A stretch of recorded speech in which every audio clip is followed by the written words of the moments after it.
This movie is a psychological thriller that takes the viewer on a harrowing journey of survival and desperation. Directed by Rodrigo Cortez, the film stars Ryan Reynolds as Paul Conroy, a US truck driver working in Iraq. The entire film takes place in a confined setting, a wooden coffin where Paul finds himself buried alive. The minimalist approach of the film heightens the tension and focuses on the raw emotions of the character, making it an intense and gripping experience. Paul Conroy awakens in complete darkness, disoriented and panicked. He quickly realizes that he is in a confined space, and using a lighter, he illuminates his surroundings to find himself inside a wooden coffin. The realization of his predicament sends him into a frenzy as he struggles to move and breathe. The sound of his labored breathing and the creaking of the wooden coffin create a claustrophobic atmosphere from the very beginning. Paul's initial reaction is one of sheer panic. He screams for help, kicks the coffin lid, and frantically searches for anything that might help him escape. The limited space and lack of air exacerbate his fear, but he forces himself to calm down and assess his situation. This moment of realization marks the beginning of his ordeal, as he understands that his survival depends on his ability to remain calm and think clearly. Paul discovers a mobile phone in the coffin with him, which becomes his lifeline.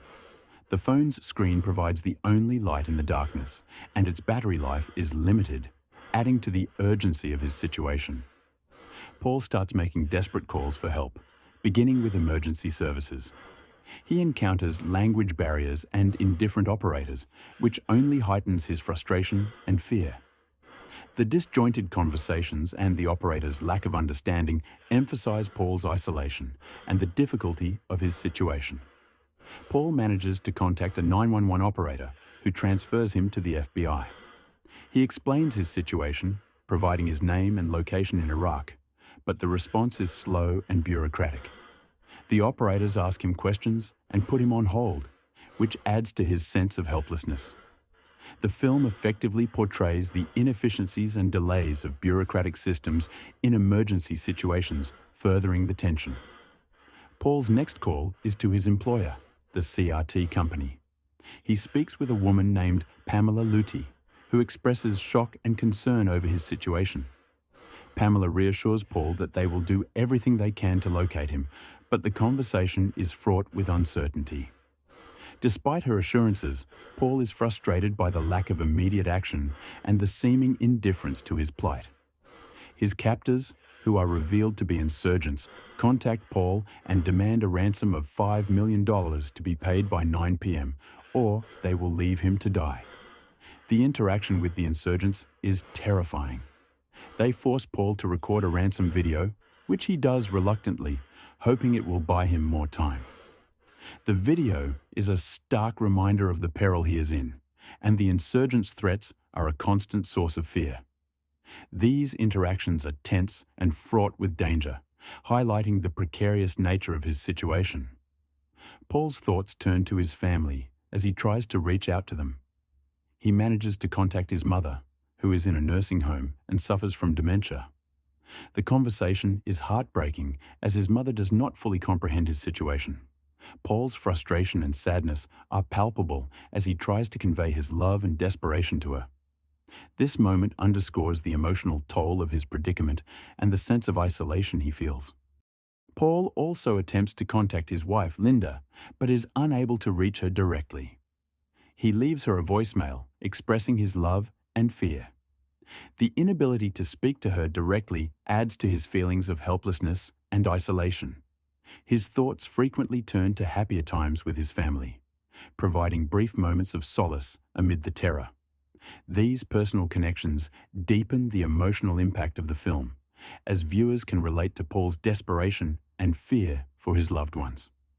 Paul manages to contact Dan Brenner, a US government official involved in hostage negotiations. Brenner attempts to reassure Paul, explaining that they are working on locating him through his phone's signal. Brenner's calm demeanor provides Paul with a glimmer of hope, but the reality of his situation remains grim.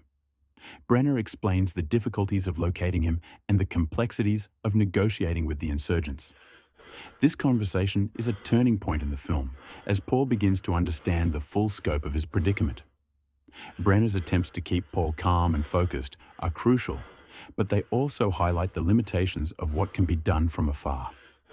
The dialogue between Paul and Brenner is tense and charged with emotion, as Paul oscillates between hope and despair.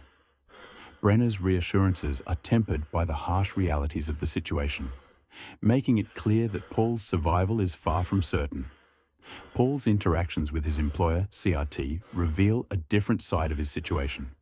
He speaks with Alan Davenport, a company representative, who coldly informs Paul that the company has a non-negotiation policy with terrorists. Davenport explains that Paul had signed a contract acknowledging the risks of working in a war zone, and the company will not pay the ransom.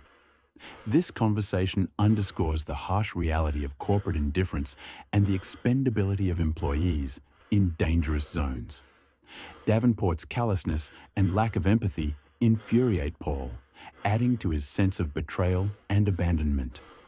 The film critiques the corporate mindset that prioritizes profits and policies over human lives, highlighting the dehumanizing effects of such attitudes. Paul's anger and frustration are palpable, and his interactions with Davenport serve as a stark contrast to the more empathetic responses he receives from others. Throughout his ordeal, Paul faces additional environmental hazards. Sand begins to seep into the coffin, threatening to suffocate him. He uses his limited resources to try and stem the flow, but the situation becomes increasingly dire. The sand symbolizes the relentless passage of time and the ever-present threat to Paul's life. His struggle against these physical elements mirrors his fight for psychological survival. The film effectively uses sound design to heighten the tension.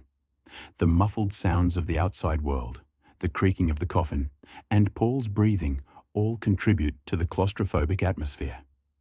The sound of sand pouring into the coffin becomes a constant reminder of the ever-present threat to Paul's life. The environmental hazards add to the film's realism and create a palpable sense of danger. The confined space and lack of oxygen begin to take a toll on Paul's mental state. He experiences hallucinations and flashbacks to happier times with his family.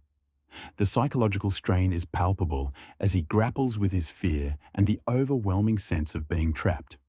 The film delves deeply into Paul's psyche, showcasing his resilience and determination to survive despite the seemingly insurmountable odds. Paul's hallucinations are vivid and disorienting, blurring the line between reality and fantasy. These moments provide insight into his mental state and highlight the psychological toll of his ordeal. The flashbacks to happier times with his family serve as both a comfort and a source of pain, reminding Paul of what he stands to lose. As time runs out, Paul's actions become more frantic. He records a farewell message to his family, expressing his love and regret. Despite his dire circumstances, Paul's resilience shines through. He fights against the encroaching sand, his dwindling air supply, and the crushing weight of his situation. His will to survive drives him to keep trying, even when hope seems lost. Paul's desperation is evident in his increasingly frantic actions. He uses the lighter to burn through the ropes binding him, despite the risk of depleting his oxygen supply. His resourcefulness and determination to survive are evident in every action he takes. The film portrays his struggle in a raw and unflinching manner, capturing the intensity of his fight for survival.